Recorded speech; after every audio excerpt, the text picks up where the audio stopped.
It will be exactly 10 years on Sunday that terrorists flew planes into the World Trade Center towers in New York, the Pentagon in Washington, and into a field in Pennsylvania.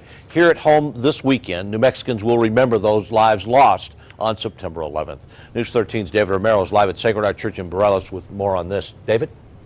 Mike, several events around the state are scheduled to commemorate the tragic events of that time in September 2001, which no one will ever forget. Now, from moments of silence to singing songs of remembrance, many of the events in New Mexico this weekend will honor those lives lost on September 11, 2001. One of the most poignant events will be here in Albuquerque at Sacred Heart Catholic Church, which actually houses a beam from the World Trade Center towers that collapsed on 9/11. They will host a free concert from the New Mexico Philharmonic on Saturday at 7 in the church and hold a memorial mass on Sunday at 3. Then in Civic Plaza on Sunday, the city of Albuquerque will hold its remembrance ceremony starting at 10.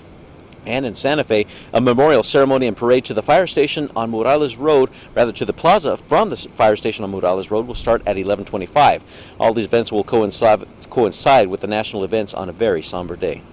It helps us to remember we will never forget that day. It helps us to remember an important day in our history, to remember that through that tragedy, there's life. And no doubt a lot of people will be making their way here to the church to touch a piece of history. Mike, back to you. I'm sure it'll be very emotional. Okay, David, thank you for that. For the entire interview that you just saw in David's story with the deacon from Sacred Heart Church, you can watch it this morning at 8 o'clock on New Mexico Style. That's on our sister station, Tu Casa Fox. It's part of our continuing coverage on remembering 9/11. And KRQE News 13 and CBS News will provide live coverage of the 10-year anniversary of the 9/11 terrorist attacks.